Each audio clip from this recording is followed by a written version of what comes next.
today we'll be discussing about cloud computing, and this is basically the subject which is taught in the 7th semester, and the code of this subject is KCS 713. So what actually is cloud computing?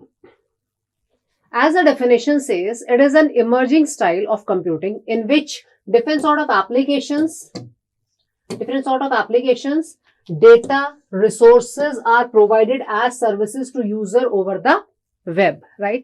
So in general, we can say that it is basically the style of computing in which different type of applications, different type of data, different type of resources, they are actually going to provide it as a type of services to the users over the internet. Now, services provided may be available globally, right? It is not mandatory that you need to be at a specific location to use the particular services of the cloud. So whatever the services are provided, those services can be provided globally.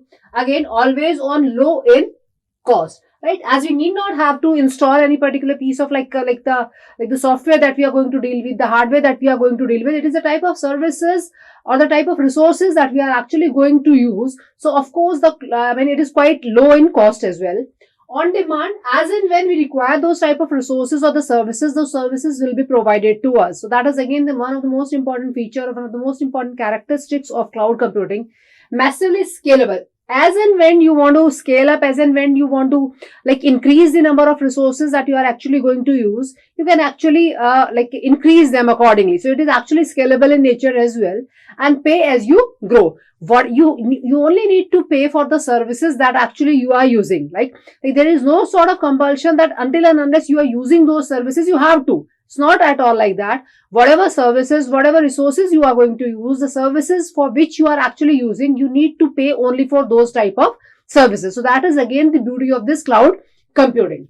Now this is basically your IT cloud. You can see that there is basically the data infrastructure, and there are different type of services which is basically access. There is component library where you can publish and update the different sort of components that you are going to deal with. Again, there is monitor and management, the different type of resources. And there is a cloud administrator who is going to manage and monitor the different type of resources. Again, so this is basically the type of, you can say, the type of infrastructure in which we are having the data infrastructure, we are having the data center infrastructure, with the help of which different type of services can actually be accessed.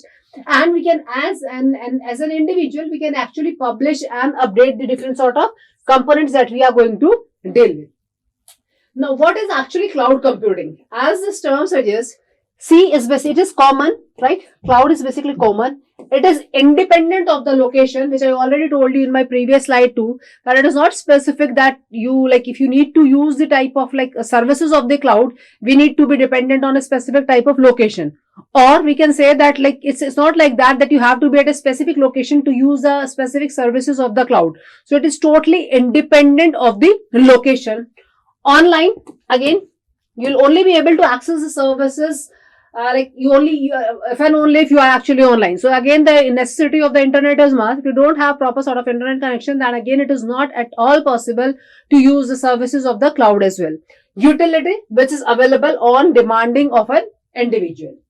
Now, if you are going to understand the essentials, so it is basically not a strategy, right? If we talk about this cloud, this is not a strategy. This is basically the technology, right? So it is not a strategy. It is a technology. It is a metaphor for the internet. Again, a basic definition of cloud computing is the use of the internet for the task which you perform on the computer. So it is must that you have the internet available with you. Then only you'll be able to access the resources or the services from the cloud. If this is not available, then you'll not be able to access the type of resources from the cloud. That is the necessity. Now, from the user's point of view, a good cloud computing definition is using the type of the web applications, right? Or the server services that you pay to access rather than software or hardware that you buy and install, right? If you're not using any sort of the cloud computing services, the other options that we can use, that we need to buy or we need to access different type of software and hardware, then again, once you buy it, there is a necessity that you need to do the proper installation of the same. So if you're using, or if you are from the viewpoint of cloud computing, we can simply use different type of web applications or the type of services which you actually pay to access those type of services rather than installing the type of hardware or software which we generally buy and we just try to install it at a system. Now, cloud computing in a general term, it can be used to describe a new class of network-based computing which takes place over the internet. See, again, going deeper into this very concept, it is very important to understand this concept of cloud. See, until and unless you are very much aware of the basic definition, what do we actually mean by the term cloud, it is quite difficult for us to, go very much in depth of this particular topic. Now, basically a step from the utility computing, it is a collection or a group of integrated and network hardware, software and internet infrastructure, which we generally called as a platform, right? Now, using the internet for communication and transport provides hardware, software and networking services to the cloud. So, in general, we can say that the necessity of the internet is a must, and it is something based on which, like, you'll be able to use the services depending on what your requirements are. Accordingly, what your requirements are, the services that you are actually going to use, you simply need to pay only for those type of services, right? The one that you are not using, you need not have to pay, which in general we used to do. Now, it is again an emerging business model which delivers computing services over the internet in the elastic, self-service, self-managed, cost-effective manner with guarantee quality of service. See, again, this is a very, very important type of term. So, whatever type of services, whatever type of computing services which is actually delivered to us over the internet through this cloud computing, we cannot say that it is something which is we are actually going to compromise with the quality of services that we are actually going to get. Right? So that means the type of services that we will be getting, it is of course cost effective, and again it is something which is definitely going to guarantee the services which is provided over the cloud is the qualitative service, right? So quality of services is basically need to be managed. Automatic computing obviously is there. It is a type of on-demand computing. According to your demand, you'll be able to do the computing, and again based on the utility. Now there are different fundamental elements of cloud computing, right? Reliable, interoperability and the choice of the users. Again, security plays a very, very important role. See, when you are going to use any of the other services from the cloud, it is very important that you need to make sure that like the environment or the services which you are actually going to use is actually secure in nature. So what are the ways or what are the mechanisms that we actually need to incorporate based on which we can be very much sure that the services that we are actually going to get from the cloud is actually safeguarded in nature. It is actually secure in nature, or the type of methodologies that need to be incorporated based on which security need to be properly managed. Then again, of course, the privacy of the data need to be taken care of. Economic value as compared to rather than installing the type of hardware like the software that you need to install, right? The different the hardware devices that you need to buy and purchase, it is quite economical in nature. So it is again we can see the cost savvy as well. Sustainable, and again you'll be able to connect universally. That is again the beauty of cloud computing, that you need not have to be at a specific location for using any or the other services of the cloud. Right? So that means it is something which is definitely going to connect you globally, and it is universally connectivity is open there. And of course, it is open access. So these are the different elements of your cloud computing. As far as the characteristics are concerned, they are very, very important. Resource pooling is there. Then again, on-demand self-services. It is metered by use. It is elastic in nature. It is scalable, right? So again, you can use any other type of internet technologies as well. I'll be able to try to discuss all these different characteristics one by one in detail. So basically, there are 5 different characteristics of cloud computing. Let's understand them. What do we mean by them? On-demand self-services. The cloud computing services does not require any human administrator. Right? That is a necessity, or that is basically the requirement, that there is no need of any human administrator who is going to, manage the type of services that we are actually going to use. Like in general, what we see that there is some sort of administrator, there is some sort of management that need to be done by that administrator, and based on that, the services are basically actually are actually provided. So in this particular case, we can say that in this cloud computing, there is no requirement of any human administrator. So you can see that how important this particular point is, and of course will not be requiring any administrator, right? Users themselves are able to provision, monitor and manage computing resources as needed, right? As there is no human administrator, so user whosoever is using, they'll be able to provision, they'll be able to monitor, they'll be able to manage the different type of computer resources as and when we need it.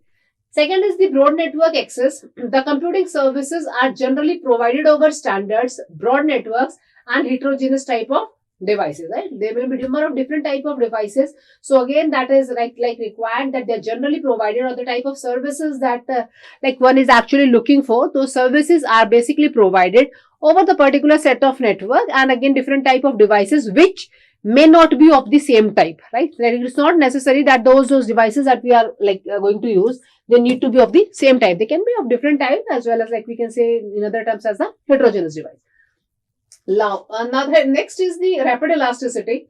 The computing services should have IT resources that are able to scale out and it quickly as on needed basis. See, as and when, it is very simple to understand that as and when we require any sort of resources, we should be able to add on those type of resources, right? So that is only and only possible once we say that it is actually scalable in nature, right?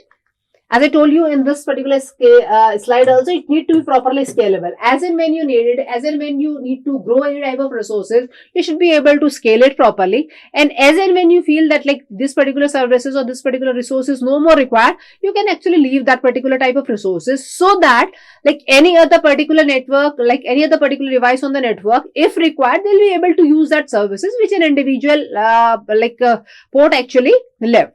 So it needs to be properly scalable. It needs to be properly elastic. We need to be able to scale out as and when we require it. So that means based on the need, based on the necessity, we'll be able to require it. Now, whenever the user requires the services, it is provided to him and scale out as soon as the requirements get over. So once my requirement is over, I will leaving those type of resources, and as and when I need those resources according to my requirement, I'll be able to get it. So that is again a very important point, that I need to pay only for the resources that I'm going to use. I need not have to pay for the resources in general that I may be or I may not be using it, but I have to pay it. So it's not at all like that. Whatever resources are basically whatever you are, whatever your requirements are, you need to pay only for that. And it is provided as you are actually, when there is a need for it. So it is provided to an individual, to an user, and as and when you feel that the requirements get over, the resources are basically left, or the resources are basically freezed. Now, resource pooling, the IT resources, the network, server, storage, applications and services present are shared across multiple applications and occupants in an uncommitted manner. So that is again very important point, that proper pooling of the resources is actually done, right? As and when we can say that if you are talking about different type of resources, those resources can actually be in the form of the networks that we are going to use, right? They can be different type of servers, right? The storage capability, right? The database, the storage where actually the data is basically stored and all. Any sort of applications that we are going to deal with, different type of services which are actually provided, they are present and they are shared across multiple applications. So it's not like that there will be only a single application who will be using these type of services. Right? Proper resource pooling is there. Like say there are many, there are number of different type of applications. So those applications will be using those different type of services, those different type of IT services in an uncommitted type of manner. So proper resource pooling is basically there. And as I told you in my previous point also, that as and when the requirements get over, we are simply going to freeze that particular type of resource, so that any other one, like any other port which is actually on the pool, they'll be able to use those type of resources. Multiple clients are provided services from the same physical resource, right? There is a same physical resource, and that same physical resource is going to provide the services to not only a single client, but to again a multiple clients, right? The clients can be many, and if they are in queue, if they are looking for those type of resources, so those type of services, they are basically provided by a single physical resource as well. So that is basically the meaning of resource. Proper pooling of the resources basically done. Now, measured services, the resource utilization is tracked for each applicant and occupant.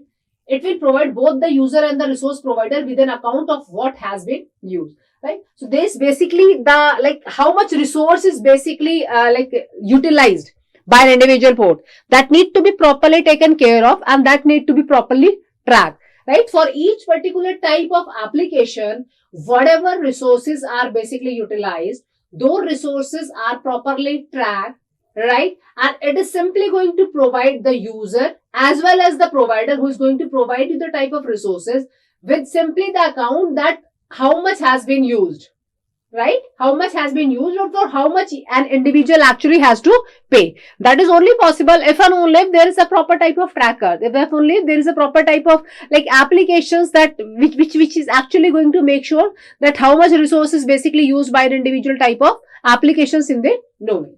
So this is done for various reasons like monitoring, billing, and effective use of resources. Like say if we don't have proper type of utilization and we don't have any type of measured devices with the help of which this can be done, then of course proper monitoring, proper billing is quite difficult to be done. So these all are the different characteristics of the cloud computing, and again it is very very important from to understand these very concepts of cloud computing. Thank you, students. Thank you.